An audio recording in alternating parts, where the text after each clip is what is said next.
dengan adanya virus corona yang katanya menyebar di mana-mana, bahkan hampir di seluruh dunia. Dan gara-gara corona, kita utamanya umat Islam terkena dampak konora.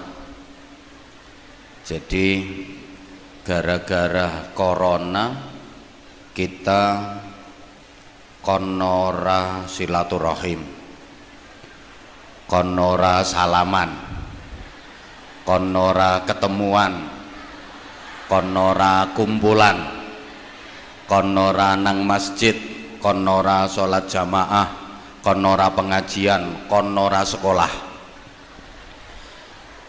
Dan dampak corona ini bukan hanya di dunia saja, sampai ke alam kubur.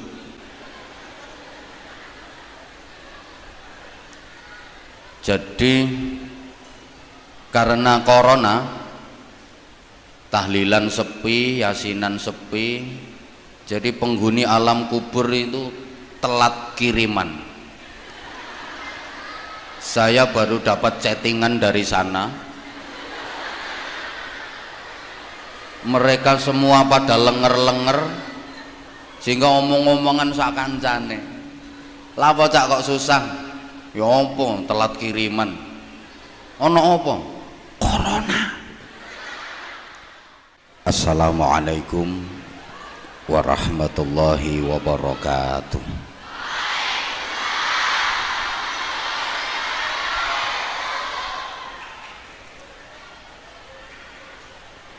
Bismillahirrahmanirrahim. Nahmaduka wa nashkuruka Allahumma Rabbana la tu'akhidna in nasina aw akhtana. Rabbana wa la tahmil alaina isran kama hamaltahu ala alladhina min qablina. Rabbana wa la tuhammilna ma la taqata lana bih wa'fu 'anna waghfir lana warhamna anta maulana fansurna 'alal qaumil kafirin. Asyhadu an la ilaha illallah wahdahu la syarikalah Al-Malikul Haqqul Mubin, wa asyhadu anna Muhammadan abduhu wa rasuluh as-sadiqul wa'dil amin.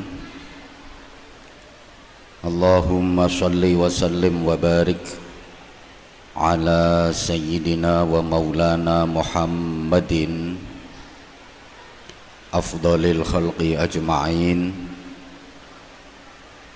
wa ala alihi wa ashabihi wa tabi'in wa man tabi'ahum bi ihsanin ila yaumiddin.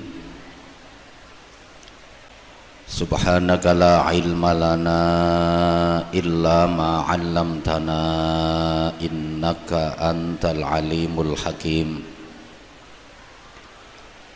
Rabbi shrah li sadri wa yassir li amri wahlul 'uqdatam min lisani yafqahu qawli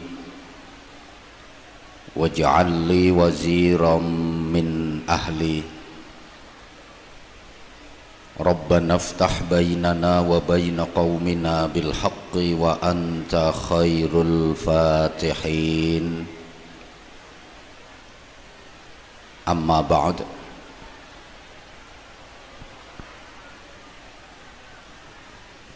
Sadatul afadil, masyayikhana al-a'izza, wa bimuqaddamihim murabbi hadzal ma'had fadilatil mukarram Romo Kiai Haji Nasrullah Bakir, Ibu Nyai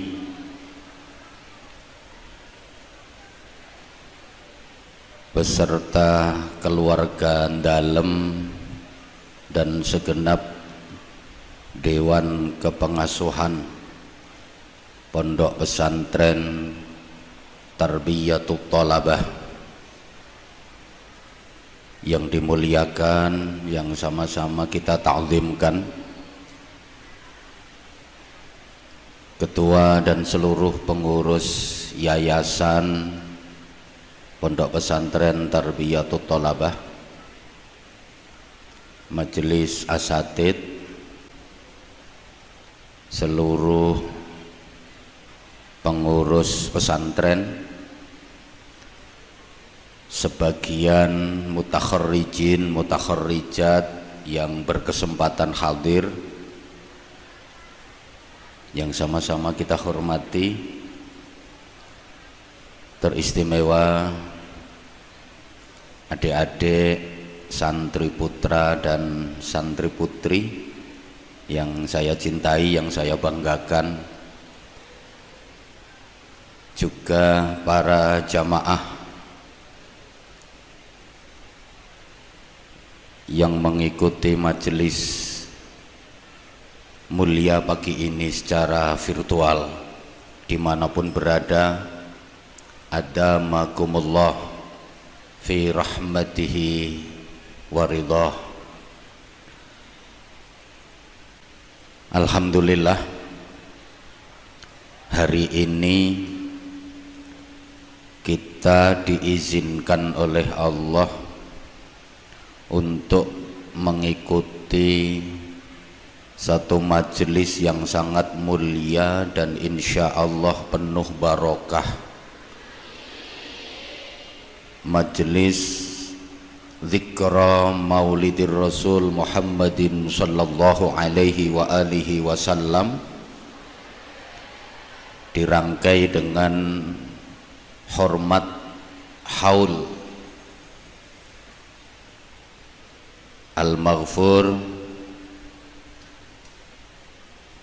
Al-Maghfurlah Allah yarham Simbah Kiai Mustafa. Walaupun dalam situasi yang banyak orang bilang pandemi, dengan adanya virus corona yang katanya menyebar di mana-mana, bahkan hampir di seluruh dunia, dan gara-gara corona kita, utamanya umat Islam, terkena dampak konora. Jadi gara-gara corona kita konora silaturahim, konora salaman, konora ketemuan, konora kumpulan, konora nang masjid, konora sholat jamaah, konora pengajian, konora sekolah. Dan dampak corona ini bukan hanya di dunia saja, sampai ke alam kubur.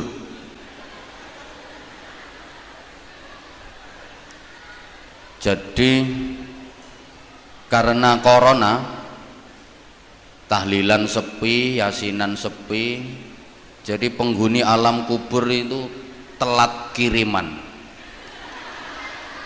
Saya baru dapat chattingan dari sana, mereka semua pada lenger-lenger, sehingga omong-omongan sak kancane, "Lah apa cak kok susah?" "Ya apa telat kiriman." "Ono apa?" "Corona." Bahkan dampak corona bukan hanya melanda manusia saja, para malaikat pun terdampak. Dalam kondisi normal biasanya kan pengajian di mana-mana yang dihadiri ribuan jamaah, ada majelis zikir, ada majelis istighosah, ada majelis sholawat dengan jamaah ribuan. Nah sekarang semuanya sepi, jadi malaikat-malaikat, karyawan pengajian, karyawan istighosah, karyawan sholawat itu sementara dirumahkan, nganggur. Ironinya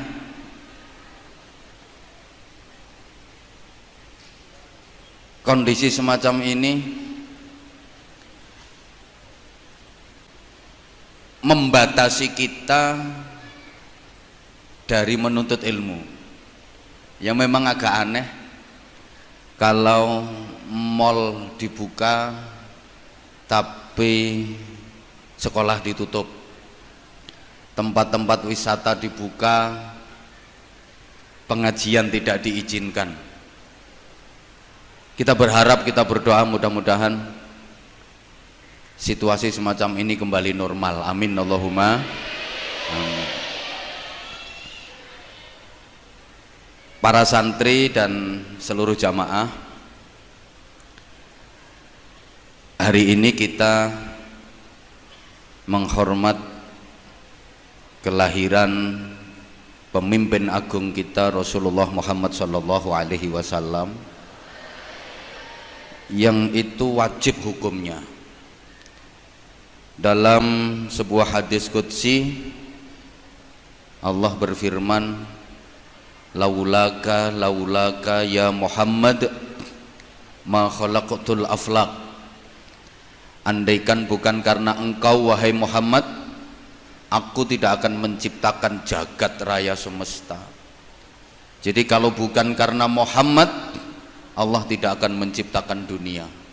Kalau bukan karena Muhammad, Allah tidak akan menciptakan surga, Allah tidak akan menciptakan neraka, Allah tidak akan menciptakan seluruh makhluknya termasuk kita manusia.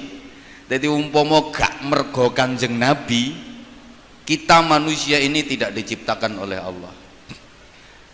Seluruh makhluk diciptakan oleh Allah itu karena baginda Muhammad sallallahu alaihi wasallam. Adik-adik santri sering ketika sholawat bil qiyam, ya habibi ya Muhammad ya arusal khafiqaini. Rasulullah itu disebut arusal khafiqaini, kemantene dunia akhirat, kemantene golongan loro jin menungso. Rasulullah itu kemanten. Jadi Allah menciptakan jagat raya semesta dan seluruh makhluknya itu karena Allah punya kemanten, yaitu Rasulullah Shallallahu Alaihi Wasallam. Gambarannya kayak ada orang punya hajat mantu, karena anaknya jadi manten, karena ada manten maka segala sesuatu dipersiapkan. Omahe diapii mergo manten, dekorasi ditekakno, tukang rias ditekakno, tukang sound system, tukang syuting ditekakno mergo manten. Gawe pangananmu macam-macam jenis masakan, jenis menu mergo manten. Undangan datang menghormat mergo manten. Umpama gak ono manten ya gak ono acara ngono iku. Makanya Rasulullah itu akhlaknya juga kayak manten. Dari semua yang hadir dalam acara manten, yang paling mulia ya manten. Pejabat selevel apapun datang ke acara mantenan tetap kalah mulia sama mantennya. Bupati teko nang acara mantenan, lungguhe tetep nang ngisor, sing nglungguh nang ndukur tetep mantene. Gak oleh mentang-mentang dadi bupati nekani acara mantenan, mantene dilorot, mudun pangkate dukur aku, ndak bisa. Maka apapun pangkatnya, level apapun jabatannya, nggak ada yang mengalahkan Rasulullah Shallallahu Alaihi Wasallam. Jadi sampean kalau gambarkan akhlaknya Rasulullah itu kayak manten, cara jalannya sangat berwibawa, cara bicaranya santun, senyum. Lihat orang kalau lagi jadi manten, omongannya kalem, selalu menyunggingkan senyum. Ono kemanten bengak-bengok, kemanten gendeng. Walaupun di forum mantenan itu ada orang yang sangat dibenci, bahkan musuhnya sekalipun datang, manten tetap aja senyum. Rasulullah ngadepi musuh senyum, itu Rasulullah. Dan memang akhlaknya Rasulullah itu manten. Manten itu disiapi panganan macam-macam, mangane mek titik. Tonton manten lu nang kuwade, tiduki maem, paling sak sendok, sak pucuke sendok tok titik. Padahal seluruh makanan disiapkan untuk manten, tapi manten maeme mek titik. Ana manten lugu kuwade, tiduki mangan sak piring munjung kok entek, iku manten geragas.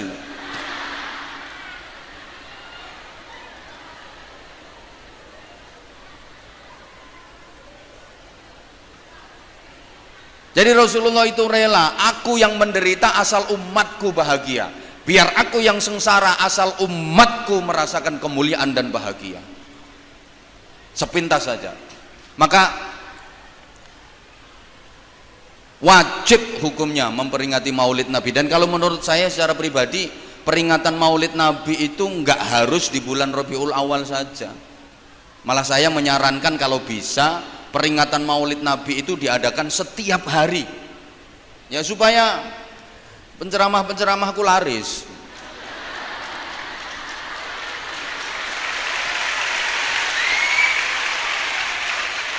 Apa maneh koyo ngene iki wis kena lockdown setengah tahun lebih.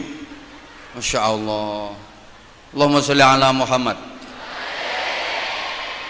Coba ketika Rasulullah lahir, wa dajjatil malaikatu tahlilan wa tamjidan wastighfar. Malaikat menyambut dengan gembira, bersukaria, bahagia. Sementara setan mau wangkel kawelo. Makanya sederhana, lek ono wong kok seneng karo peringatan Maulid, seneng karo acara Maulid, berarti boloe malaikat. Lek ana wong kok gak seneng karo acara Maulid, gak seneng karo peringatan Maulid, berarti boloe.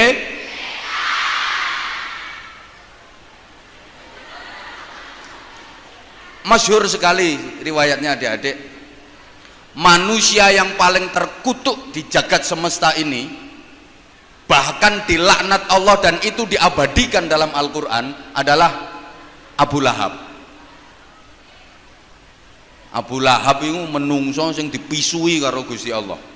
Tabbat yada abi lahabi watab, dan itu membacanya nggak boleh watab, harus mantap watab.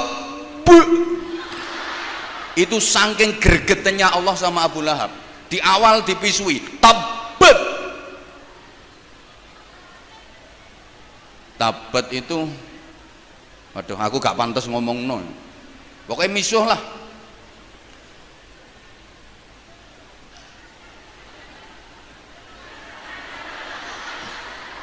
Sopo ngomong contoh nih mau? Ya ndak usah contoh lah.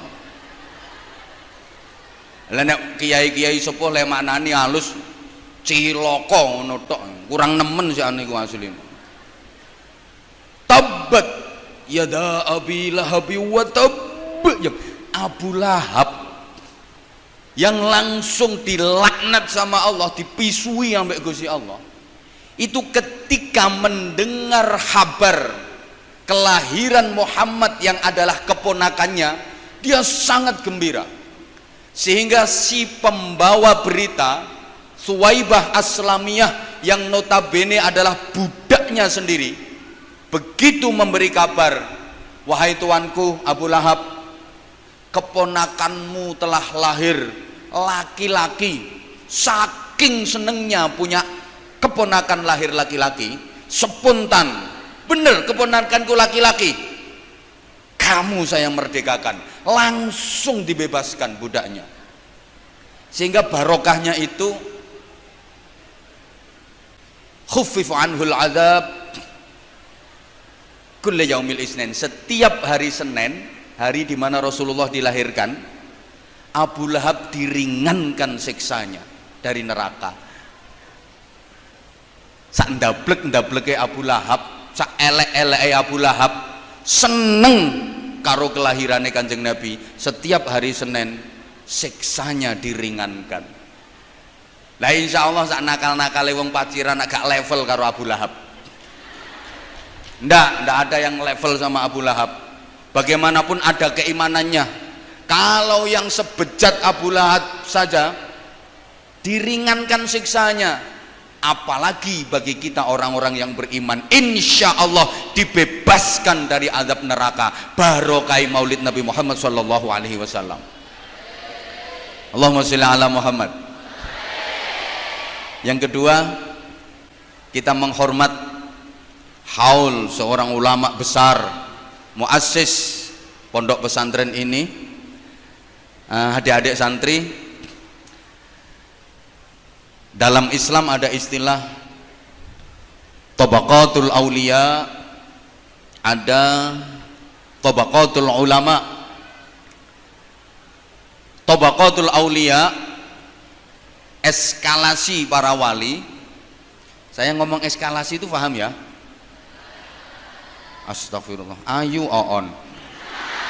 Gini, tingkat-tingkatan dari para wali. Jadi waliullah itu tingkat-tingkat. Al-auliya laisat ala tabaqatil wahidah. Para wali itu bukan hanya dalam satu level, tidak dalam satu tingkat yang sama, tapi ada tingkat-tingkatan, istilahnya eskalasi para wali. Tingkatan yang tertinggi disebut waliyul aqtab, wali kutub. Sampeyan kalau dengar wali kutub itu jangan bayangin kutub utara, kutub selatan. Menang pikiranmu lah pandalan. Wali kutub itu wali tingkatan tertinggi. Sak donya dalam satu zaman hanya satu. Dalam satu masa sak donya wali kutub itu cuma satu. Jadi kalau ada orang ngaku wali kutub dua, itu yang satu mesti palsu. Selama wali kutub ini masih hidup, Allah tidak akan mengangkat wali kutub yang lain. Baru setelah wali kutub itu wafat, Allah mengangkat wali kutub lagi. Kayak Imam Zainal Abidin, Sayyid Muhammad Al-Baqir, Syekh Junaid Al-Baghdadi, Ibnu Athaillah As-Sakandari. Mereka beliau-beliau itu tidak satu zaman, tidak satu masa. Tingkat di bawahnya namanya waliyul a'immah. Kalau waliyul a'immah itu sak donya dalam satu masa jumlahnya selalu dua. Wafat satu, Allah segera mengangkat satu lagi, waliyul a'immah. Di bawahnya lagi ada waliyul autad. Kalau waliul autad itu kuotanya, jadi Pak Haji Subur bukan cuma haji yang ada kuota itu, tapi wali juga ada kuotanya. Waliul autad itu dalam satu masa sak donya jumlahnya selalu 4. Kemudian di bawahnya ada waliyun nuqaba, jumlahnya selalu 7 dalam satu masa, sak donya jumlahnya 7. Di bawahnya lagi ada namanya waliyun nujaba, itu jumlahnya selalu 12, kuotanya waliyun nujaba itu 12. Di bawah itu ada waliyul abdal yang jumlahnya selalu 40. Wafat 2, Allah ngangkat lagi 2, pokoknya jumlahnya selalu 40. Dan yang paling banyak namanya waliyul murid. Kalau waliul murid ini tak terbatas. Dari mana eskalasi para wali itu diukur? Para jamaah sekalian, eskalasi atau tingkat-tingkatan para wali itu diukur fi wara'ihi wa zuhdihi wa taqarrubihi ilallah. Ukurannya dari wirainya, zuhudnya, dan taqarrubnya kepada Allah Subhanahu wa ta'ala. Lepas dari itu semua, ciri khas para wali itu satu, khasyatullah walam yakhsha illallah, takut kepada Allah. Jadi cirine wali malah nyawang sing nyuguhi ngombe. Halo halo, lihat aku dong. Cirine wali niku wedi nang Gusti nyaut. Cirine waliullah niku wedi nang Gusti, itu waliullah. Kalau waliul murid wedine nang SPP sama uang gedung.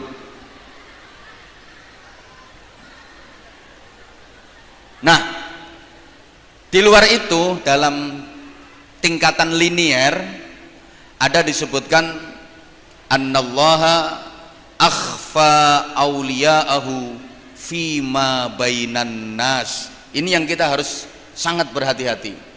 Sesungguhnya Allah merahasiakan wali-wali kekasih-kekasihnya di kalangan manusia. Jadi ada wali-waliullah, kekasih-kekasih Allah sing ngancene disamarno ambek Gusti Allah, tidak diketokkan, jadi tidak ketara.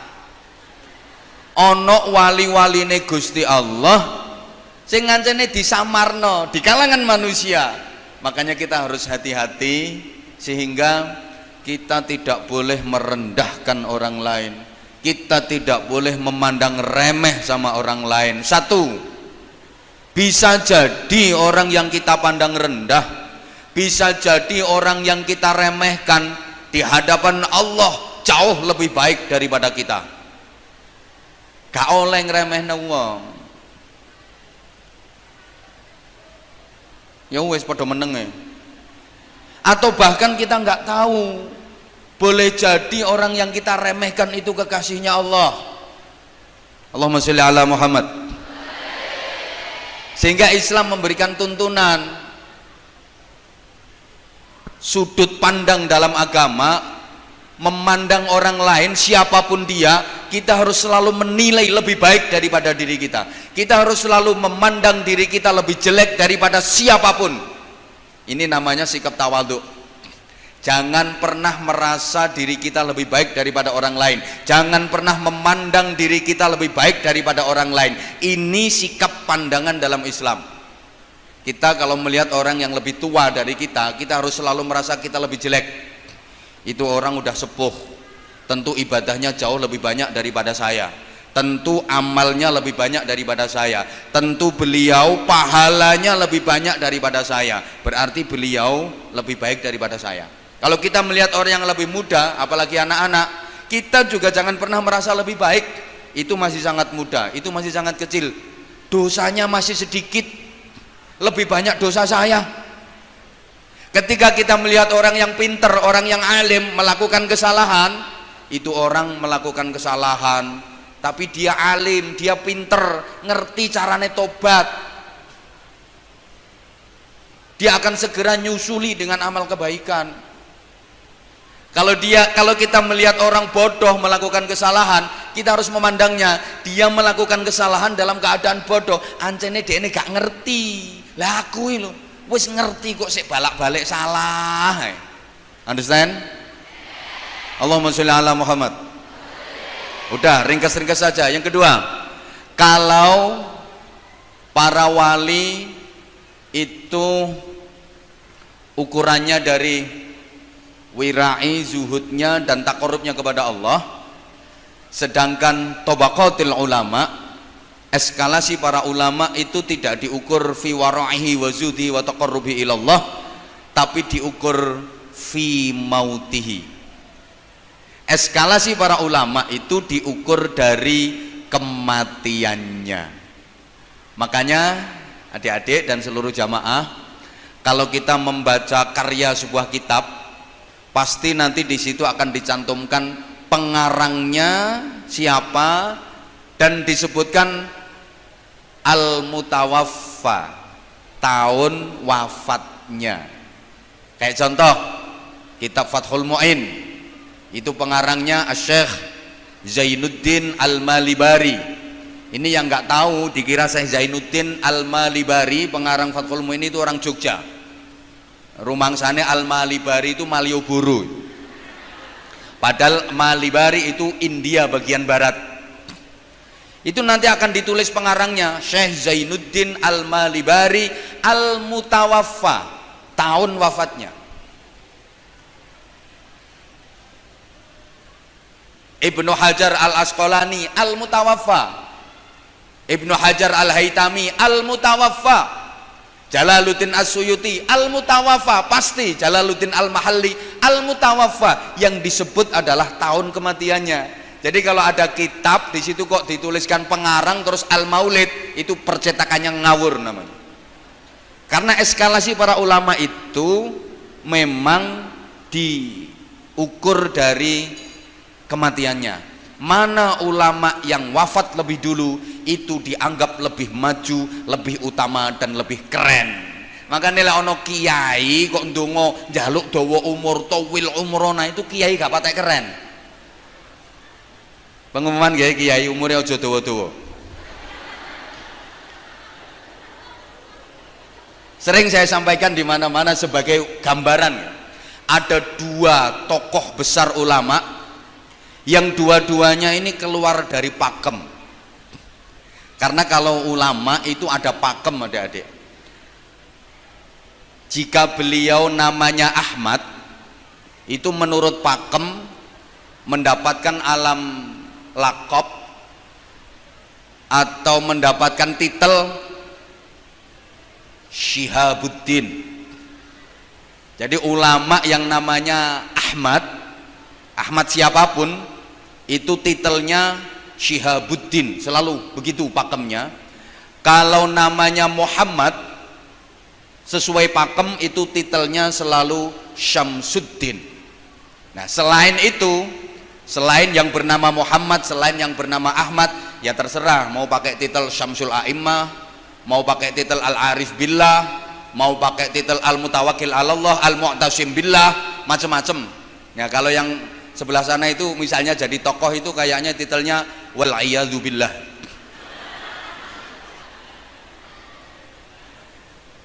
Dua ulama ini keluar dari pakem. Yang satu namanya Ahmad bin Husain bin Ahmad Al-Asfahani, pengarang kitab Ghayatul Ikhtisar atau yang terkenal dengan sebutan Takrib. Kitabnya tipis tapi luar biasa. Beliau namanya Ahmad, tapi titelnya bukan Syihabuddin. Beliau diberi titel Syihabul Millah. Satunya namanya Abu Hamid Muhammad bin Muhammad Al-Ghazali. Beliau namanya Muhammad, harusnya kalau sesuai pakem titelnya Syamsuddin, tapi beliau titelnya Hujjatul Islam. Ketoke kok gak paten nyaut ya. Oh, nyaut. Oke. Dua ulama ini sama-sama hebat. Ini saya akan ceritakan eskalasinya ya. Imam Abi Syuja, pengarang Takrib, lahir tahun 1047 Hijriah. Beliau wafat tahun 1197 Hijriah. Jadi usianya 150 tahun. Panjang banget usianya. Halo.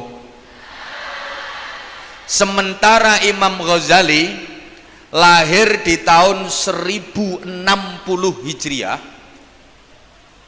wafatnya pada tahun 1111 Hijriah, dalam usia 51 tahun. Dua ulama ini menangi dalam satu zaman. Imam Abi Syuja lahir duluan, tapi wafatnya belakangan. Karena usia beliau sampai 150 tahun, Imam Ghazali lahir belakangan, wafatnya duluan, usianya cuma 51 tahun.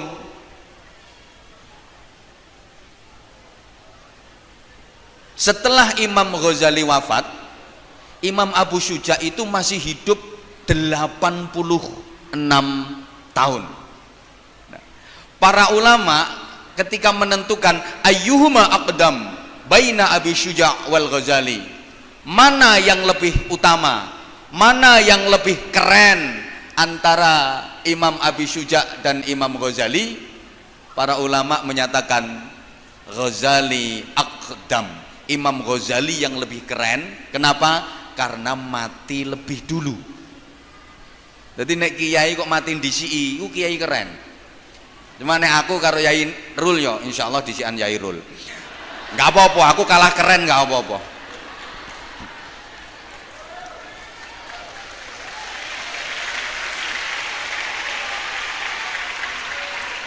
Dua-duanya sama-sama hebat. Kalau dari sisi karya keilmuan, Imam Ghazali menang. Kitab karya Imam Ghazali itu luar biasa. Sampai nggak ada ulama yang bisa menandingi Imam Ghazali ketika meringkes kitab karangannya Imam Haramain.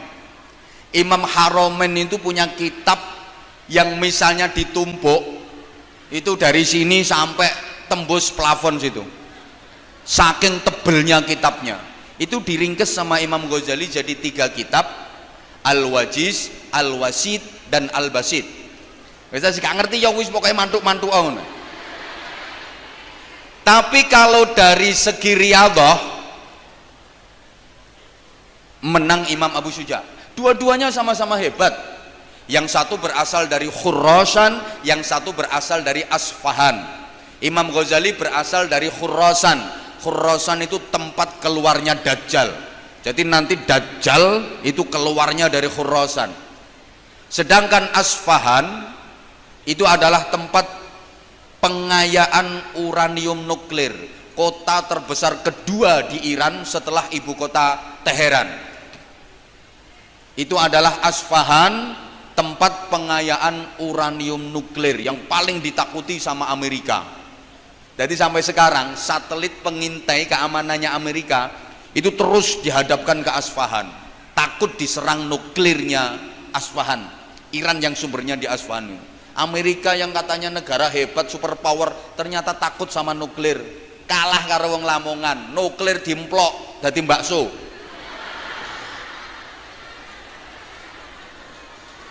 Lah ya kan, kalau kita kan nuklir iso dadi bakso, ono bakso nuklir, ono bakso granat. Orang Indonesia itu ternyata hebat. Yang lain gulanya gula biasa, kalau kita gulanya pasir, gulanya batu. Malah mbak-mbak walaupun ayu-ayu koyok ngono ternyata sering ngeletisi kuping gajah. Pokoknya top orang Indonesia. Molen ae dimplok kok.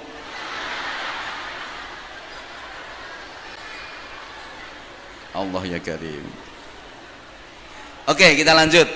Karena acara kayak gini sekarang nggak boleh lama-lama, jadi masih ada waktu 10 menit lagi.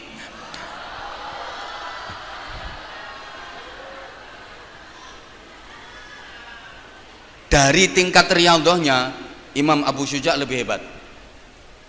Setelah selesai ngarang kitab Takrib, naz'a thawba ainihi, beliau melepas baju kebesaran keulamaannya, alih profesi jadi kannasu raudhatis syarifah, nirakati kitab Takrib, melepas baju keulamaannya, beliau beralih profesi jadi tukang sapunya Raudhah, tukang sapunya pesariane Kanjeng Nabi, tukang sapune Masjid Nabawi. Duh, barokah riyadhoe, barokah tirakate Syekh Abi Syuja, tukang-tukang sabu masjid itu dapat berkahnya. Satu, tukang sapu masjid iku dongane mandi. Makanya zaman lek njaluk donga pengen mandi, njaluk donga tukang sapu masjid. Lu bener, Tukang sapu masjid itu bahkan lebih utama daripada imamnya, lebih utama daripada muadzinnya. Urutan ya, urutan keutamaan ada yang mengatakan imam sama muadzin itu lebih utama muadzin. Kok begitu? Ya iyalah, imam itu tahu jadi kok.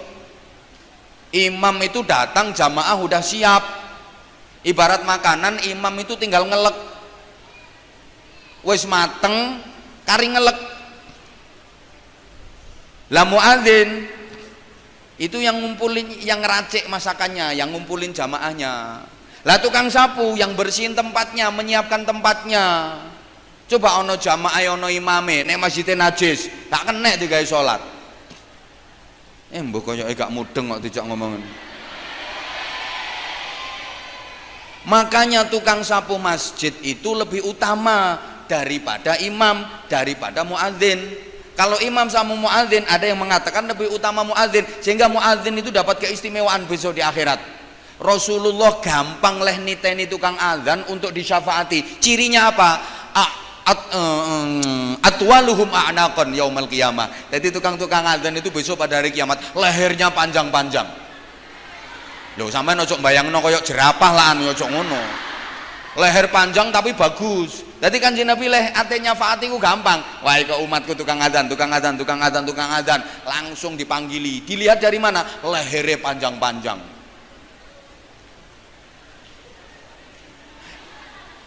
Tapi nilai keutamanya masih kalah sama tukang sapu masjid. Sehingga tukang sapu masjid itu diberi keistimewaan satu, dongane mandi. Yang kedua, nanti di surga bidadarinya paling banyak.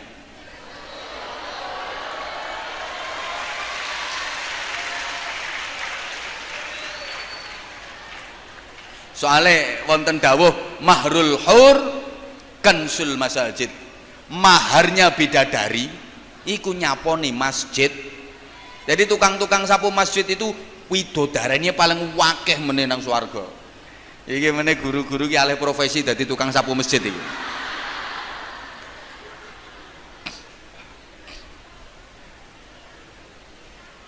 Pun. Nah, barokah riyadhoe Imam Abi Syuja nirakati kitab takrib. Mangkane pondok pesantren manapun atik gak nok ngaji takribe mesti gak barokah. Dan tidak ada pondok pesantren salaf yang berani meninggalkan pengajian kitab takrib. Kitab Imam Ghazali yang sangat fenomenal itu Ihya Ulumuddin itu banyak dirubah-rubah oleh generasi sesudahnya. Kata sing wani ngrubah kitab Imam Ghazali. Tapi kitab Imam Abu Syuja, kitab takrib gak ono wong sing wani ngerubah. Padahal dihasiai macam-macam, disarai macam-macam, tapi nggak ada yang berani ngerubah. Barokai tirakat. Lah santri sakniki wis do gak gelem tirakat sak kiyaine sisan.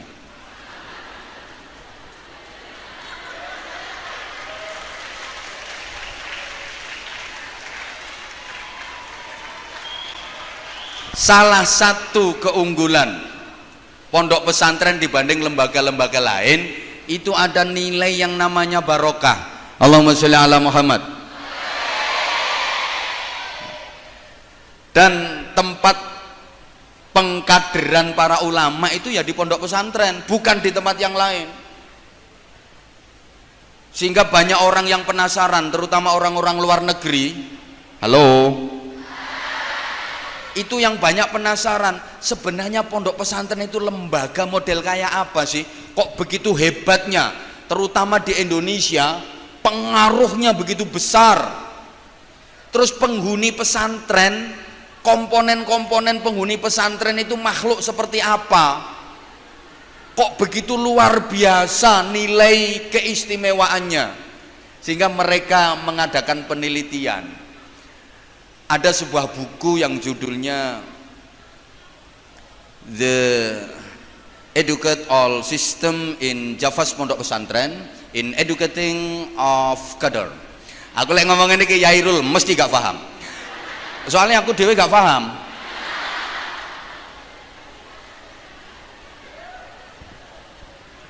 mereka mengadakan penelitian. Akhirnya mereka itu terheran-heran begitu tahu kondisi pondok pesantren. Wong santrine yo ngono modele, tonton jemburis-jemburis ngono. Potongane yo morot modol, ana sing sarunge ngepir. Lek turu melungker kemulan sarung ditutupi sirah sikile kebuka, ditutupi sikil sirahe kebuka. Kadang kopiah rupane kaya ulune garangan. Terus rata-rata pernah kena penyakit yang namanya gudik. Maka aku yakin corona COVID-19 gak berani masuk pesantren karena sudah dikuasai oleh virus gudik.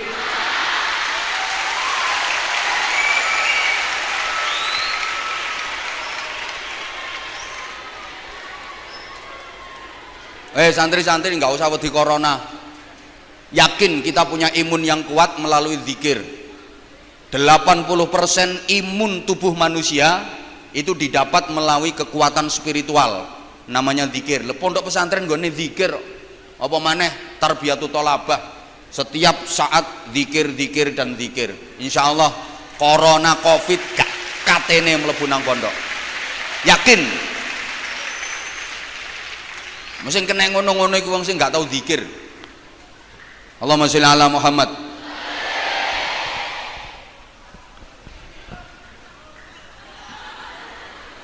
Pondok yang kondisinya kayak gitu, tapi sekarang pengaruhnya di Indonesia luar biasa. Dan melalui pondok pesantren pula, perjuangan para wali yang diteruskan oleh para ulama termasuk Mbah Yai Mustafa, mampu malik grembyang di Indonesia.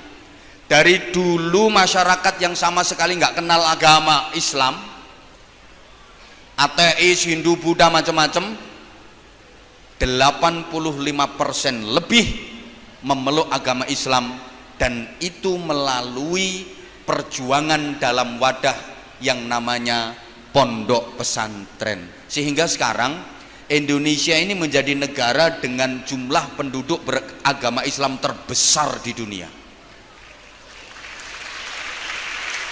Ini diantara jasanya pondok pesantren.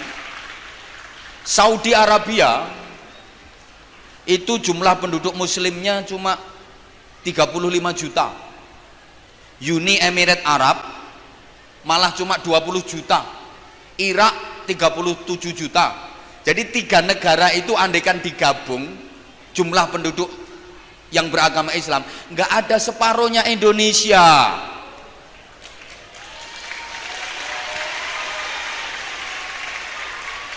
Belum lagi jasanya untuk negeri ini.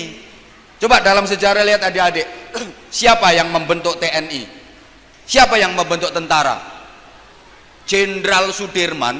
Beliau itu adalah kepala madrasah diniyah, pengurus pondok.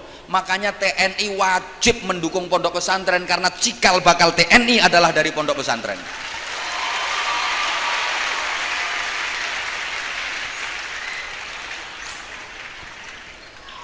Tepuk tangan ya tepuk tangan, cuma lek nyuguhi klopong niki mestine sak wite sisan.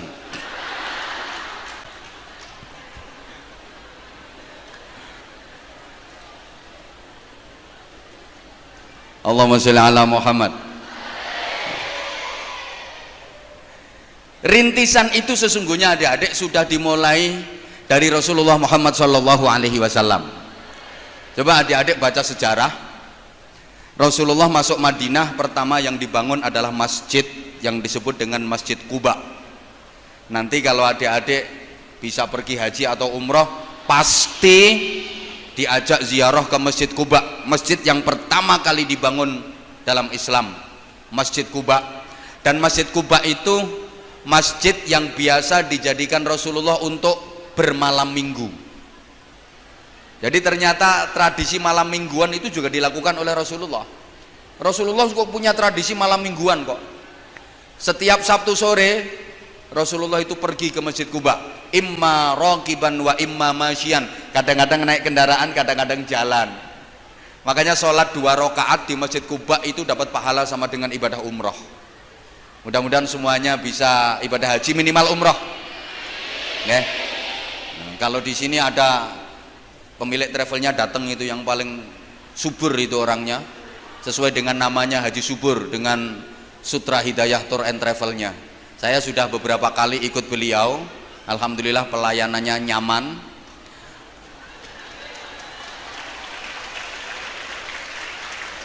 Kemarin Kiai kita, Kiai Rul juga ikut beliau, membayar enggak roh aku.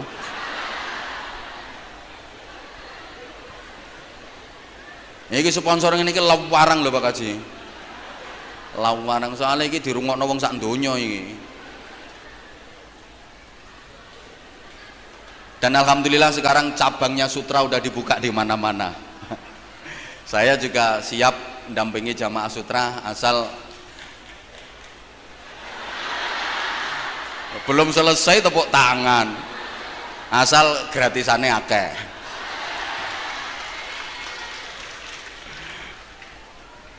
Masuk ke kota, Rasulullah membangun Masjid Nabawi. Selesai membangun 2 masjid ini adik-adik, Rasulullah tidak mengeluarkan doa istimewa. Coba baca dalam sejarah, tidak ada doa istimewa dari Rasulullah. Rasulullah baru mengeluarkan doa istimewa setelah menentukan raudhah, lokasi yang kurang lebih ukuran 12 kali 16 meter, dengan sabda beliau, ma baina baiti wa mimbari raudhatun min riyadil jannah. Tempat antara rumahku sampai dengan mimbarku adalah raudhah, taman di antara taman-taman surga. Selesai menentukan raudhah itu, Rasulullah mengeluarkan doa istimewa yang itu diamini oleh Mu'adz bin Jabal, diamini oleh Abu Bakar Siddiq, Umar ibn al-Khattab, Utsman ibn Affan, Ali ibn Abi Thalib dan sahabat-sahabat mulia yang lain. Apa doa Rasulullah? Allahumma ij'al bil Madinah di'fai ma ja'alta bi Makkah minal barakah. Ya Allah, jadikanlah kota Madinah ini barokahnya 2 kali lipat dibanding Makkah. Oleh karena itu, meskipun Makkah itu ada Ka'bahnya, tapi nilai barokahnya lebih besar Madinah. Kenapa? Sebab Makkah itu simbol ibadah, sedangkan Madinah simbol ilmu pengetahuan. Ibadah sama ilmu lebih utama mana? Halo? Lebih utama ilmu. Karena ilmu tanpa ibadah tetap ada, sedangkan ibadah tanpa ilmu nggak akan diterima. Al ilmu bila amalin yakun, wal amalu bidunil ilmi la yakun. Ilmu tanpa amal tetap ada, tapi amal tanpa ilmu nggak akan diterima. Understand?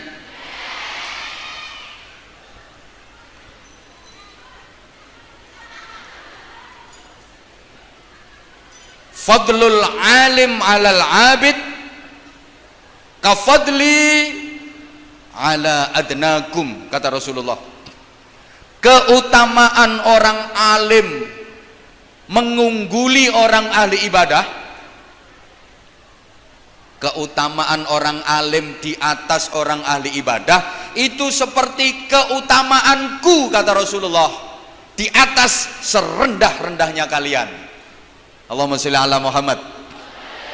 Ada lagi, fadlul alim alal abid ka fadlil qamari lailatal badri ala sairil kawakib. Keutamaane wong alim ngalahno wong sing ahli ibadah tapi gak alim iku kaya keutamaane rembulan di malam purnama ngalahno bintang-bintang. Ayo bulan karo bintang gede ndi? Astagfirullah. Bulan karo bintang gede ndi? Lah iyalah, wong anak kecil aja tahu. Makanya anak-anak kecil itu kalau nyanyi kan bintang kecil, gak ono to bulan kecil. Orang yang ahli ibadah itu kalau dihadapkan sama orang alim kecil nilainya. Oke, sehingga ini lagi keutamaan ilmu yang nanti rintisannya adalah pondok pesantren. Dalam Al-Quran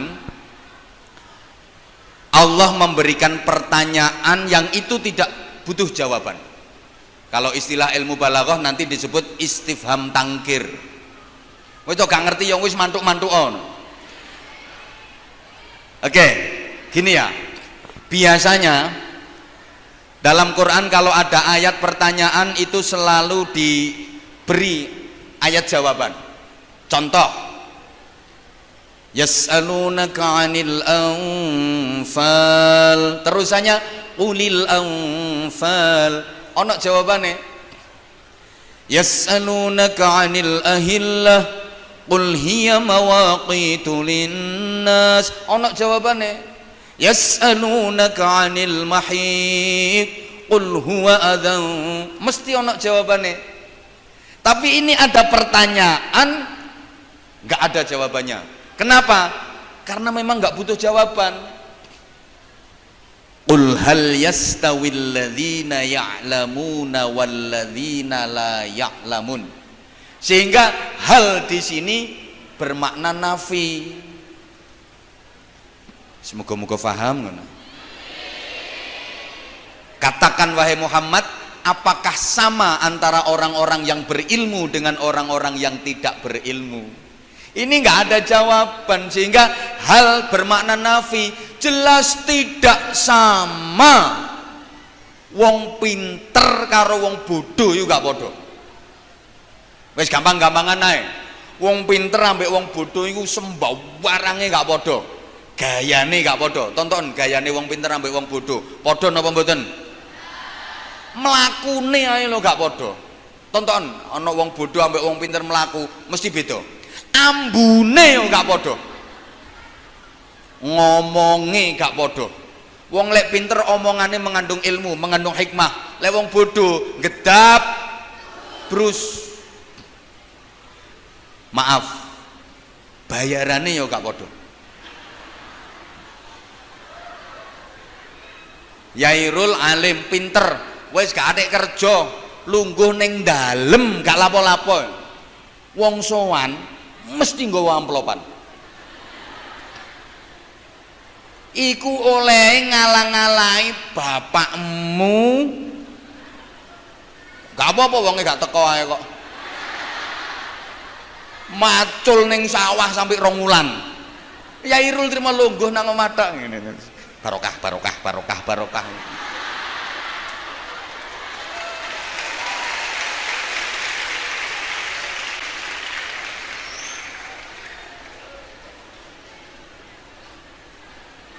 Aku umpama wong pinter ngomong sak jam punjul titik wis ketok hasilnya. Mbah iki kok oleh piro ya karo sih an. Ayo mbak ana wong bodoh kok ngomong 2 jam. Enggak oleh bayaran malah kadang-kadang diantemi wong kok. Turune gak podo. Naumul alim khairun min ibadatil jahil. Sampai kaya ngono. Turune wong alim iku luwih apik tinimbang ibadahe wong bodoh. Wong alim turu luwih apik timbang wong bodoh ibadah. Ngapunten Yai, ini kita ancepno nang gone santri-santriku. Sehingga gak ono santriku sing wani gugah nek aku turu.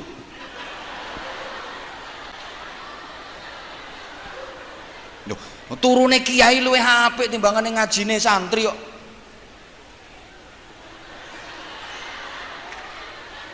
Ning kene ya kudu dincepno iki, cek gak kurang ajar arek-arek.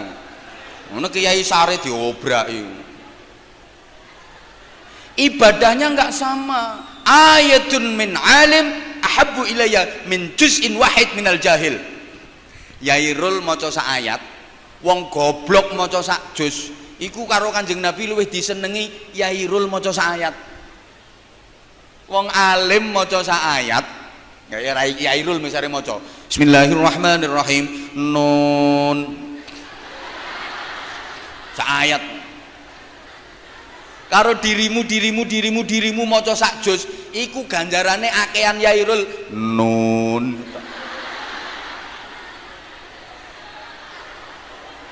Mangkane rata-rata kiai iku males kon tadarusan, kuwatir kakehan ganjaran.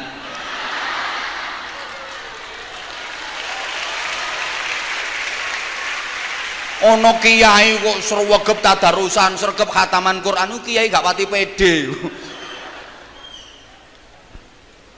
Sampai ngapunten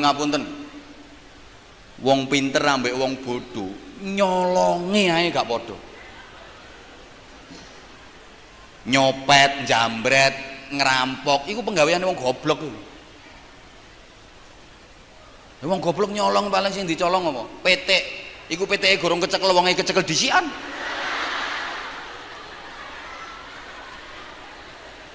Mangkane lek atik nyopet, nyolong, jambret, ngerampok, penggaweane wong goblok, olehe paling piro?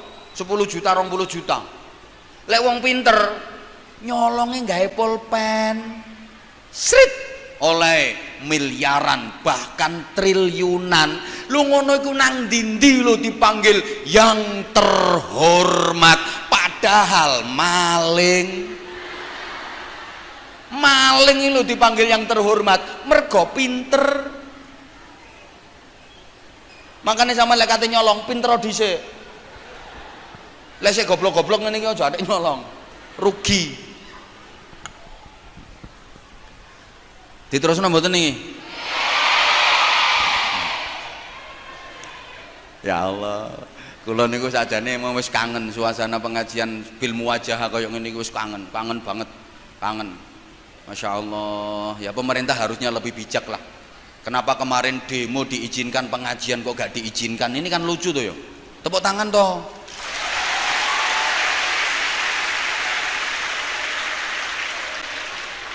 Kalau menimbulkan kerumunan, demo lah yang menimbulkan kerumunan toh ya. Demo kan yang menimbulkan kerumunan kok diizinkan, di mana-mana demo diizinkan. Nek pengajian kok belum diizinkan? Ayo misalnya alasannya demo kan dijaga sama polisi, ya pengajian jogoan lah. Malah pengajian itu yang membina mental masyarakat, dandani akhlaknya masyarakat, nambahi barokah. Demo nek gak ketepaan sing anarkis ngono ki malah ngerusak sembarang barang, ngerusak fasilitas, yang ngerusak aturan kadang-kadang. Nek gak tepak, nek aturan yo gak apa-apa. Wes. Nah, terus lagi diterusno. Oke. Kenapa tempat antara dalemnya Rasulullah sampai mimbarnya Rasulullah disebut Raudhatul Jannah, taman surga? Ternyata karena di situ Rasulullah mendirikan pondok pesantren. Maka semua pondok pesantren di permukaan bumi ini insya Allah besok di akhirat akan diangkat ke surga oleh Allah Subhanahu wa ta'ala, termasuk tarbiyatut thalabah. Lho santri ini Kanjeng Nabi niku kata, dan dari berbagai wilayah, berbagai daerah, bahkan banyak dari luar negeri, dari jauh-jauh. Ada santri Kanjeng Nabi mondok no pesantren Kanjeng Nabi, namanya Salman Al Farisi, toko Persia, toko Iran, mondok neng Medina. Ada namanya Suhaib Ar-Rumi, orang Jerman, mondok neng gone Kanjeng Nabi. Ada Bilal bin Rabah, itu orang Afrika, mondok neng gone Kanjeng Nabi. Maka niki dadi ukuran ya. Kiai disebut kiai serius, kiai temen, iku lek santrine teko adoh-adoh. Iku kiai temen. Kiai Rul insyaallah ya kiai temen. Kari nerusno sapa gak iso. Sing hebat yo mbae. Kari nerusno.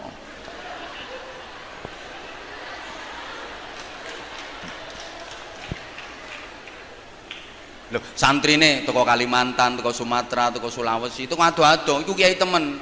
Lah nek duwe santri sik ngutek sak kampung yo sik rodok kiai ngono. Makane ya aja mlete-mlete dhisik.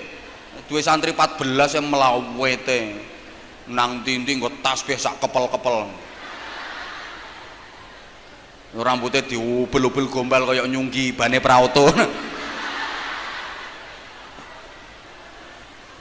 Oke. Nah, garwane Kanjeng Nabi yang diajak ngasuh pesantren itu adalah Sayyidatuna Aisyah radhiyallahu taala anha. Sampai Kanjeng Nabi ku dawuh ini, inna habban nisa ilayya Aisyah wa inna habbar rijal ilayya abuha. Wong wedok sak donya sing paling tak cintai Aisyah.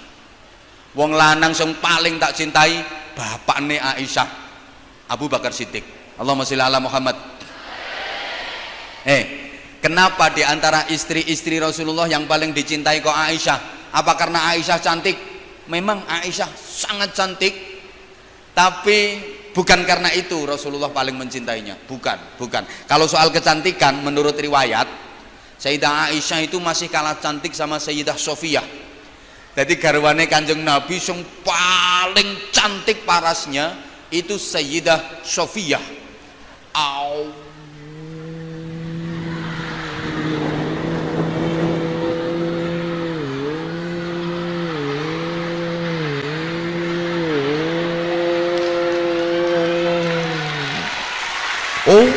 Wayu pol umpama cara nduk kene nek kaya endi ya? Coba tak gelekane. Ayuwe kaya endi ya? Sik. Nah, tuwek gak ada ngacung. Apa tuwek-tuwek melu ngacung? Kaya endi ya? Ngapunten Yai, beke ana. Sik.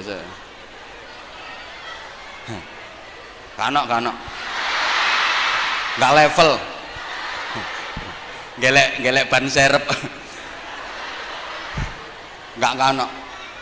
Saking ayune Sayyidah Sofiyah itu sampai dadi gambarane wong Arab. Penyair Arab waktu itu mengatakan perempuan dikatakan cantik itu kalau udah seperti Sofiyah. Jamilatun min ba'id, malihatun min qarib, atwaluhunna idza qamat wa a'dhamuhunna idza qa'adat.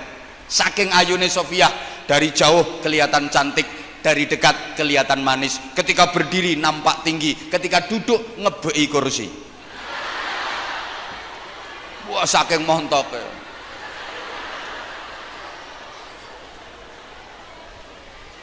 Tapi yang paling dicintai Sayyidah Aisyah, yang paling gondoan Sayyidah Aisyah.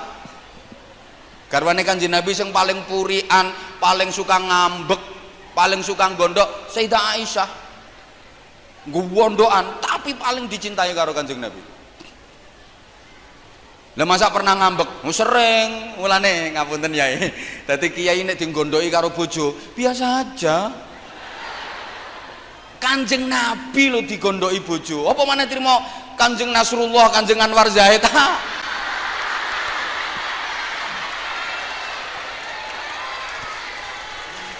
Makane aku nek digondhoki karo bojoku ya biasa aja. Wong Kanjeng Nabi digondhoki apa maneh trimo Kanjeng Anwar Zahid. Coba habis mimpin rapat perang Tabuk, Rasulullah pulang agak terlambat, wayah gilirannya Sayyidah Aisyah. Cara saiki ya terlambat setengah jam lah. Lah Sayyidah Aisyah udah persiapan nyambut kedatangan Rasulullah. Wis macak wayu, wis make upan. Enggak teko-teko sih. Biasa wong ngenteni iku kan diluk rasa suwe. Begitu Rasulullah datang, Assalamualaikum, nggak dijawab, buka pintu langsung disyuting. Anta iddaita annaka nabiyyun. Sampeyan inikah yang katanya nabi? Nabi kok telat. Lu Kanjeng Nabi disyuting ngono iku marah. Enggak, fa adhara ibtisaman latifan. Rasulullah menampakkan senyum yang sangat lembut. Jadi wong lanang iku kudu ngono. Atik wong wedok kata-kata. Sampeyan ku dadi wong lanang gak tepak, njaluk menangi dhewe, masale gak enak ngamuk, lawuh gak enak gak gelem, tapi belanjani yo gak temen. Ngono iku wong lanang.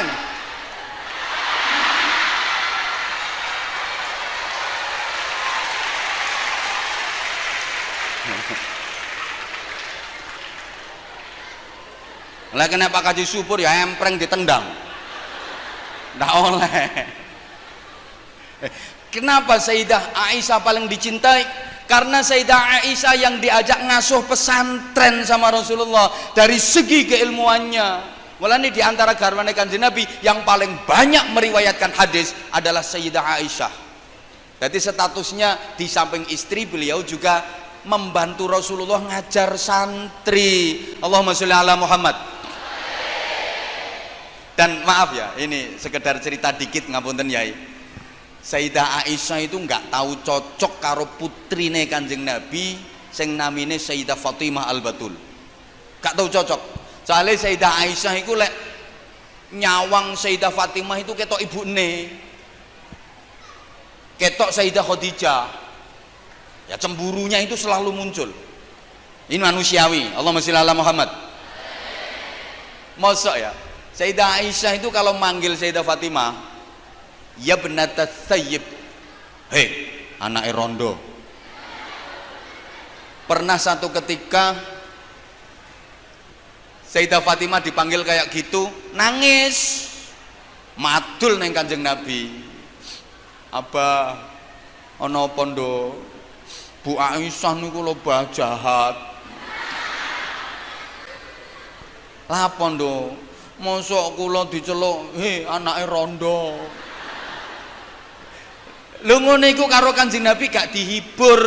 Sabar ya, Nduk, sabar, sampean sing sabar. Enggak, malah diwurui carane mbantah. Lha iki lho, kiai kudu iso ngene iki.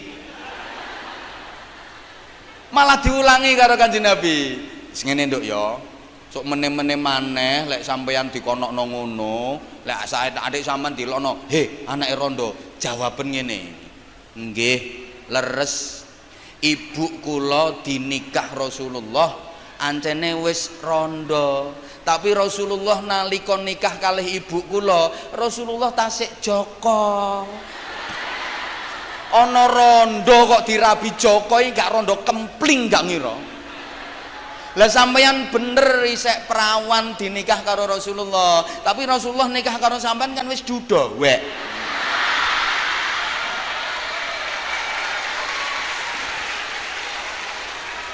Malah diulangi bantah. Kiai kudu iso ngono ya. Dan ketidakcocokan itu ngapunten-ngapunten berlangsung sampai Sayyidah Fatimah sedo. Ketika Sayyidah Fatimah wafat, kan Sayyidah Fatimah itu keluarganya Kanjeng Nabi sing wafat pertama kali nyusul Kanjeng Nabi sebelum yang lain. 6 bulan sesudah wafatnya Rasulullah, Sayyidah Fatimah wafat.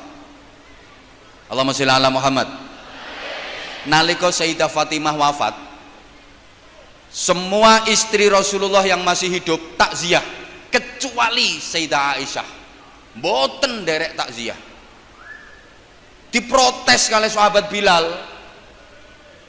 Wahai Bunda Aisyah, Sayyidah Fatimah wafat, yang lain pada takziah, jenengan kok enggak takziah sendiri? Apa jawaban beliau? Iki pelajaran nih, pelajaran. Artinya pelajaran, lek kadung rukun nih gak koyok rukune keluarga pondok. Tapi lek kadung benturan dahsyate gak koyok benturane keluarga pondok. Muga-muga pondok ini kita tetap rukun sampai anak putu. Lho nggih, rukun nih gak koyok rukune pondok. Tapi benturan yo gak koyok benturane pondok. Pondok ini sadek benturan, medeni wong. Sing kerah kiai padha kiai kok. Nek kerahe palikmu nih gak berefek, gak berdampak apa-apa. Allahumma sholli ala Muhammad. Nah, diprotes kalau sahabat Bilal, nopo jenengan kok mboten takziah? Jawabannya ngene ya Bilal, sayange Kanjeng Nabi nang aku iki padha ambek sayange Kanjeng Nabi nang Fatimah. Cintanya Rasulullah kepadaku sama besar dengan cintanya Rasulullah kepada Fatimah. Lau kuntu badron fasyamsuha Fatimah, walau kuntu syamsan fabadruha Fatimah. Andaikan aku bulan, maka mataharinya adalah Fatimah. Andaikan aku matahari, maka Fatimah adalah rembulan. Lah srengenge ambek bulan niku gak oleh petuk. Waconda surat Yasin, la syamsu yambaghi laha an tudrikal qamar. Dadi srengenge karo bulan iki gak oleh ketemu. Makanya kiai ku ya ana kiai srengenge, ana kiai bulan, terutama nek wayah pilkada ngene iki.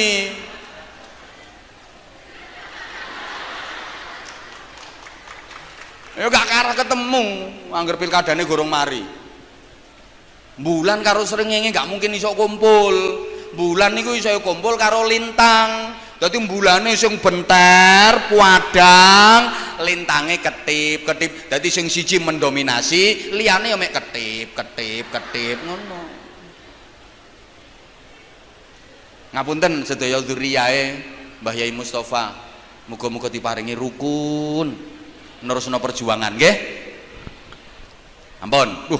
Jam 12 wisan. Diterusno mboten nih titik kas nggih. Nah, ini diantara kelebihannya ilmu pengetahuan, sehingga kalau sampean baca ayat wal takum minkum ummatu yad'una ilal khair wa ya'muruna bil ma'ruf wa yanhauna 'anil munkar.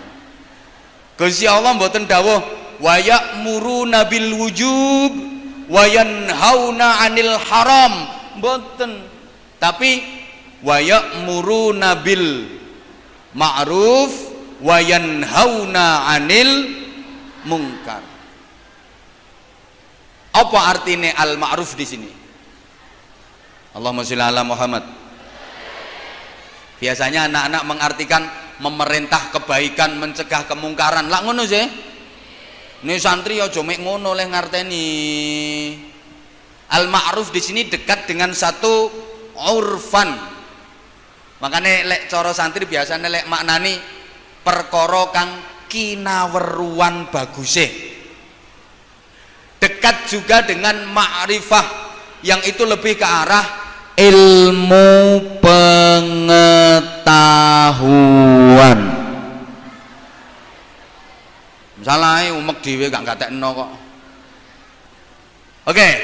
Nah, dari pondok pesantren pula lahir tokoh-tokoh hebat, ulama-ulama hebat, bahkan ya kalau kita mau jujur, perintis dan pendiri negara ini adalah alumni pondok pesantren. Coba lihat pahlawan-pahlawan nasional itu rata-rata para ulama, rata-rata para kiai, pasukannya yang santri-santri. Halo ada Pangeran Diponegoro, beliau namanya aslinya Abdurrahman, beliau hafidhul Quran, kiai besar dengan jumlah santri banyak, dan bahkan roto-roto pendiri-pendiri pondok pesantren itu mantan anggota laskare, anggota pasukannya Pangeran Diponegoro. Ada Kiai Mojo, kiai besar. Ada Ali Basya, kiai besar. Di Aceh ada Tengku Umar, kiai berjuang sak garwane, punya 2 istri, satu Bunyai Cut Nyakdin, satunya Bunyai Cut Mutia, ada lagi Cut Tari, Cut Keke, Cut Meriska, itu Bunyai Mardut, itu belum sempat jadi Bunyai udah keburu ketolak. Loh, kiai-kiai kok, kiai-kiai. Mbah Hasyim Asy'ari yang mengeluarkan resolusi jihad tanggal 22 Oktober yang kemudian akhirnya pecah menjadi perang 10 November, itu bisa mengkomando pasukan dari majelis. Jadi panglima perang mengomando dari majelis. Coba Mbah Yai Abbas Buntet di medan perang, di atas itu ada pesawat tempurnya sekutu, tentara sekutu, pesawat jet, pesawat tempur. Mbah Yai Abbas Buntet itu ambil sorban, diumet-umet no sorbannya,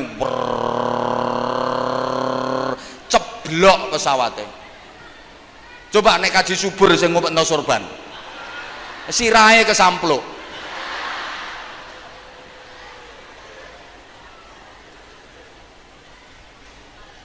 Maka sesungguhnya para ulama, para kiai dengan santrinya adalah pemilik kemerdekaan, pemilik negeri ini yang punya kewajiban untuk selalu menjaga keutuhan negara kesatuan Republik Indonesia. Keheranan dari orang asing lagi itu ya, Indonesia yang terdiri dari ribuan pulau, suku, adat istiadat, tradisi, budaya. Kita tahu Indonesia ini terdiri dari 17.504 pulau. Belum lagi sukunya ada 714 suku. Bahasa daerah ada lali aku. 111 atau berapa? 1000, pokoknya akeh lah. Lali kok. Tapi kok bisa bersatu, utuh, minim konflik, itu berdasarkan penelitian mergo Indonesia itu sek ketunggon ulama, ketunggon kiai dengan wadah yang namanya pondok pesantren. Coba dulu siapa yang pertama kali mau menerima Pancasila sebagai falsafah negara, Pancasila sebagai asas tunggal negara ini?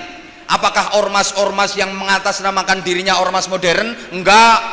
Apakah ormas-ormas yang katanya maju modern? Enggak. Yang pertama kali menerima Pancasila sebagai asas tunggal adalah kaum sarungan, kaum santri, pondok pesantren.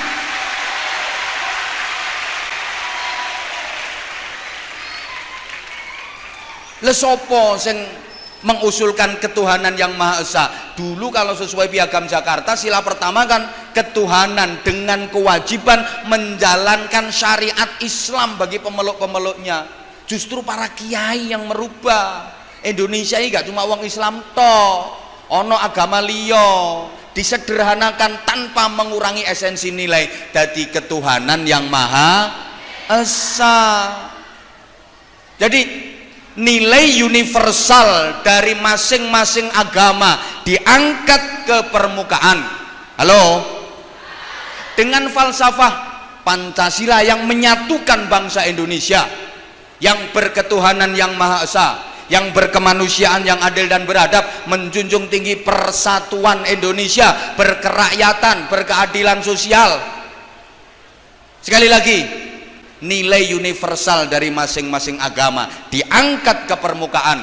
Kemudian setiap pemeluk agama bebas menjalankan ibadah sesuai dengan keyakinannya, taat pada undang-undang dan tidak harus mengagamakan undang-undang. Maka Indonesia bisa bersatu hingga saat ini. Alhamdulillah. Ini. Jadi kalau ditanya soal nasionalis, lo jangan ditanya. Santri itu punya jiwa nasionalis kita mulai biyen wisan. Wis kita mulai biyen. Oleh karena itu, udah jam 11:30. Dilanjut gak? Oke, tak tambahin titik aja, ndak usah akeh-akeh. Sedikit saja, ndak usah akeh-akeh. Soalnya saya habis ini harus ke Madura. Mulai ada dikit-dikit acara, cuman yo gak wani, belum berani terbuka. Ya bagaimanapun kita harus tetap taat pada aturan, masih harus taat pada aturan. Nah, jamaah sekalian, pada poinnya warisan pondok pesantren dari para ulama ini mudah-mudahan ke depan mampu melahirkan tokoh-tokoh yang solih-solihah, tokoh-tokoh yang selalu membawa perbaikan untuk agama, bangsa dan negara kesatuan Republik Indonesia. Terlebih Tarbiyatul Thalabah, pesantren yang kualitasnya insya Allah sudah diakui dan melahirkan banyak alumni-alumni yang sudah memperjuangkan agama di berbagai daerah. Mudah-mudahan pengasuhnya, seluruh pengurus yayasannya, asatid-asatidnya diberikan kekuatan zahiran wa batinan, diberikan kesabaran, diberikan keikhlasan untuk terus memperjuangkan agama Allah ila yaumil qiyamah. Amin Allahumma amin Allahumma amin. Muga-muga kabeh santri-santri ini oleh barokah. Sampean jangan pernah meremehkan barokah. Walaupun kelihatannya kasat mata, walaupun kelihatannya barokah itu seakan-akan nggak ada, tapi jangan ditanya. Wong pesantren ini pancen nggone barokah. Saya pernah mikir, opo yo santriku kok oleh barokah, padahal santri itu makhluk aneh. Santri itu padahal punya kebiasaan yang sulit ditinggalkan. Karena sulit ditinggalkan, akhirnya sekalian dirangkul jadi budaya. Namanya ngasap. Memang seorang kiai ini mulang nenggone masjid pas nerangno bab tahrimul ghosab. Al ghosabu utawi ghosab iku minal kabairi, tetep setengah sangking jumlahe pira-pira dosa gede. Jadi para santri ngasap iku ya dosa gede. Nggih. Habis ngajar kiai ini mudun sandale ilang. Lho ngono ku santri sing gasap sandale kiai mulih iso dadi juragan sandal. Subhanallah. Barokah pancene. Pancene nggone barokah sesuatu yang piye kadang-kadang enggak nalar. Mulane sampean sing telaten nggone pondok nek janji urung lulus, urung dinyatakan lulus, urung diijini karo Rama Yai, urung diridani karo Rama Yai, aja mulih dhisik. Nggih? Nggih? Soale ridane kiai niku penting. Walaupun ilmumu sundul langit, pinter sampai iso nggeraji entut. Nggeraji angin wis umum. Tapi nek gak oleh barokah, nek gak oleh ridane kiai, muspro ilmumu. Ilmumu sia-sia. Pun ngoten mawon, waktune wis jam 11:30. Terusno adik-adik lek sekolah, terusno leh nuntut ilmu digabung dengan nilai pengabdian yang itu insya Allah akan melahirkan barokah. Subhanakallahumma wa bihamdik asyhadu an la ilaha illa anta astaghfiruka wa atubu ilaik. Wafaqanallahu wa iyyakum lima yuhibbu wa yardah. Assalamualaikum warahmatullahi wabarakatuh.